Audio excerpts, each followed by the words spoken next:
కవితక్క సీఎం పక్క జరగబోయేది ఇదే అంటూ మహిళల సోది జోస్యం.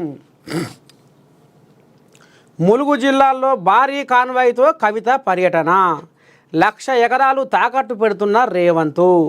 నాపై దుష్ప్రచారం ఎవరు చేయిస్తున్నారో తెలుసు. తెలంగాణ పాలిటిక్స్లో కవిత సంచలనం. మొత్తానికి కవితక్క సీఎం పక్క. ఇక కనుకనేమి రేపో మాపో నువ్వు మీ అయ్యతోటి పంచాయతీ పెట్టుకోవాల్సి వస్తుంది. నీ తోడబుట్టే తోడు కేటీ రాములతో నేను గొడవ పడి ఇక నువ్వు బయటికి వచ్చే అలా ఉంది కవితక్క. నువ్వు ముఖ్యమంత్రి అవుడు ఖాయము కవితకు. ఇక మరి ఈ రకంగా అనవరగలే కవితమ్మకు పానమో నీ దండం పెడితే కింద లేదట మీద లేదట అమ్మ అని ఇక ఊపిరి పీల్చుకున్నంత పని అయిందట కవితమ్మకు. ఇక మరి కవితక్క నువ్వు సీఎం పక్కా అని ఇక నాంచారమ్మ ఆ దేవతల భక్తులు ఉంటారు కదా, ఎరకల నాంచారమ్మ దేవత ఇక ఆ జాతర పోయిందట. ఆ జాతరలో గిసవంటి రామసక్కని పలుకులు విన్నాక అక్క పానం కింద లేదట మీద లేదట. అబ్బా ఇక నేను ముఖ్యమంత్రిని అయినట్టేనా అవుతారా అని ఇక ఈ రకంగా అక్క దిక్కులు చూస్తుందట.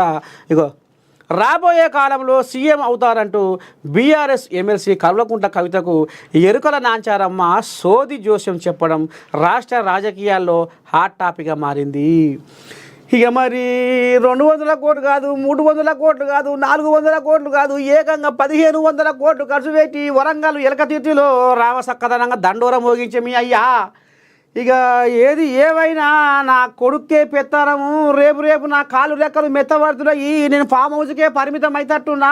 మరి ఇక రేపు కారు స్టీరింగ్ తిప్పాలంటే నా కొడుకు చేతికే రావాలి అని యావత్ తెలంగాణ జనాల సాక్షిగా ఆయన ఎలకతుర్తి సభ పెట్టి అసలైన కోడిలాగా బీఆర్ఎస్లో పలుకుబడి ఉన్న కోడిలాగా అసలైన కోడిలాగా నా కొడుకే కేటీ రావులే అని హరీష్ రావు బొమ్మలు ఎక్కడ కానరాకుండా చేసి, హరీష్ రావును నవ్వులపాలు చేసి, హరీష్ రావు బతుకు బుగ్గిపాలు చేసి, హరీష్ రావు ఆశలన్నీ అడియాసలు చేసి ఆఖరకు వస్తార కల్లా దాపటెద్దును పక్కకు పెట్టి ఓల్పడెద్దును ముంగటేసి ఫ్లెక్సీలల్లా వరంగల్ సభలో ఆ వేదిక మీద అయ్యా కొడుకు పోడవ తప్ప ఇంకా ఏరే పోడవలేదు, ఏరే వాళ్ళు మాట్లాడలేదు. అయ్యా ఇక కాకరకాయ బీకరకాయ అని మాటలు మాట్లాడి ఇక దాంట్లో ఎవరిని దాని మీద ఫోకస్ చేసిండు ఏంది ఏం కథ అనేది యావత్ తెలంగాణ జనాలకు తెలిసింది. మరి అయ్య గారకంగా తిప్పలవాడి కొడుకు పెత్తారం కడదాం అనుకుంటే బిజ కవితమ్మ నువ్వు ఎంత పని చేస్తున్నావు కవితమ్మో. ఇక నువ్వు ముఖ్యమంత్రి అని నువ్వు అనిపించుకున్నట్టే ఉన్నది. నీకు లోపల కడుపులా మరుగుతుంది బిడ్డ. నువ్వు ఈ బుచ్చిన ముంగటేస్తే రేపు అన్నకు ఎట్లా ఏంది ఏం కథ అన్నకు కూడా తడుతుంది నీ మీద. చూస్తున్నారా రానున్న రోజుల్లో జగన్కు షర్మిలకు ఏ రకంగా లడాయి పంచాయతీ పెట్టి ఏమైందో కొసకు మా పరిస్థితి కూడా గాడికి వస్తుందా ఏంది రే నాయను.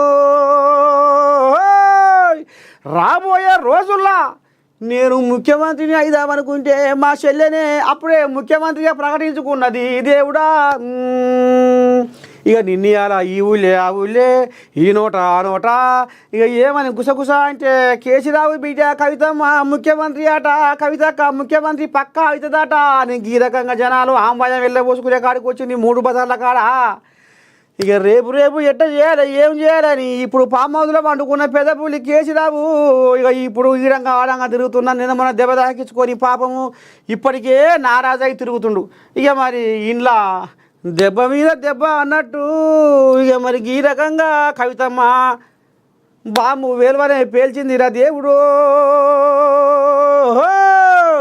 ఈమె చెప్తేనే వాళ్ళు నాంచారమ్మ, ఇవాళ చెప్తేనే వాళ్ళు నాంచారమ్మ. ఎవరైతే ఇక మరి సోది చెప్పే ఈ నాంచారమ్మలు ఉన్నారో ఆ కవితక అమ్మాయం వీళ్ళ చెవులేస్తే ఇక వీళ్ళ చెవుల పడే ముచ్చట గుండెలో పోయి ఈ గుండెలకి వెళ్ళి మెదడుకి వెళ్ళి నోట్లకి వెళ్ళి ఈ ముచ్చట వాకింది.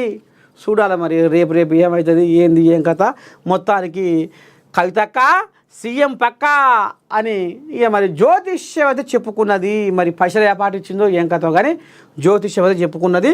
చూడాలి మరి ఇక రేపు అన్నకు చెల్లెకు పంచాయతీ అవుతుందా, బావకు బామ్మడికి పంచాయతీ అవుతుందా, లేకపోతే కేసీరావుకు బిడ్డకు పంచాయతీ అవుతుందా? ఇక ఎట్టవుతుందో ఏమవుతుందో కానీ నేను సీఎం పక్కా అని అందుకనే అందరికంటే ముందుగానే మేల్కొని బీసీ కులగణన ముచ్చట ముగ్గురు వేసుకుంది గా మధ్యాహ్న. ఇక ఆ తర్వాత అటు జగిత్యాల దిక్కు తిరిగింది మీటింగుల మీద మీటింగుల. ఇక ఎక్కడ ఏ మీటింగ్ అయితే ఆ మీటింగ్కు పక్కా హాజరవుతుంది. మొత్తానికి ఆమె రాజకీయ చతురతను, ఆమె రాజకీయ పలుకుబడిని ముంగడు తీసుకొని పోవాలి. నేను 6 నెలలు జైల్లో ఉంటే జనాలు మర్చిపోయారు, 6 నెలలు తీహార్ జైల్లో ఉంటే జనాలు మర్చిపోయారు. కాబట్టి ఎట్టనన్నా చేసి మళ్ళీ నేను జనాలలోనే ఉండాలి. మా అయ్య మాట వినేది లేదు, మా అన్న మాట వినేది లేదు, ఎవరి మాట వినేది లేదు. నేను నా పద్ధతి ఏందో, నా పచారేందో, నా పలుకువాడేందో చూపించుకుంటా, రోజు జనాలనే ఉంటా అని ఇక గిట్ల కంకణం కట్టుకొని ఆఖరికి వస్తారు కల్లా పాయ్ వచ్చేటప్పకు నేనే కవితక్క సీఎం పక్క అని ఇక ఈ రకంగా కడుపులో ఉన్న అమ్మాయి అని ఎరుకల నాంచారమ్మలతో చెప్పించుకున్నదంటే జోస్యంగా ఇక మరి ఆమె కడుపులో ఉన్నట్టే కదా. సరే ఇక ఇది కథ. మొత్తానికి కవితక్క సీఎం పక్క అనేది నడుస్తుంది. చూడాలి ఇక రేపు ఇంట్లో పంచాది ఇంకా ఏ రకంగా మూత మోగుతుందో. నువ్వెట్ట సీఎం శైలే నేనున్నా కదా అని మరి అన్న అంటాడా? నువ్వెట్ట సీఎం అవుతావు, నువ్వెట్టవుతావు నేనున్నా కదా అని హరీష్ రావు అంటాడా? అయ్యో మీ అందరి పొత్తులో ఇంకా 4 నెలల పాటు నేనే ఉంటా అంటే ఆయన కాళ్ళు ఎక్కడ మెత్తబడి ఇంకా 3 ఏళ్ళ చిల్లర ఉంది. ఇక మరి అప్పటి వరకు పెద్ద మనిషి 7 బలం ముందుకున్న బలం ముందుకున్నది అన్నట్టు. ఇక మరి పెత్తానికి వచ్చినాక ఎట్టుంటుందో గదే అందరి పని గదే. చూడాలి ఇంకా కవలకుంట్ల కుటుంబంలో కచ్చపెచ్చ వ్యవహారం ఏ దిక్కున తిరుగుతుంది, ఎటు మరుగుతుంది, ఎటు ఒరుగుతుంది, ఏం జరగబోతుంది భవిష్యత్ కాలంలో అనేది ముందు చూద్దాము.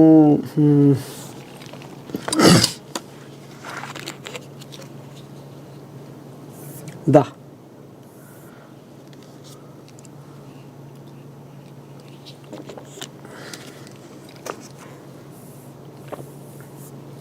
ఇంకేముంది ఇకరా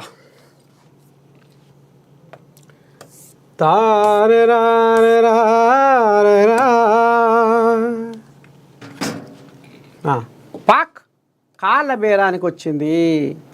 ఆ దేశం గుండెపైనే కొట్టాం. ఉగ్ర సౌదాలనే కాదు వారి నైతిక స్థైర్యాన్ని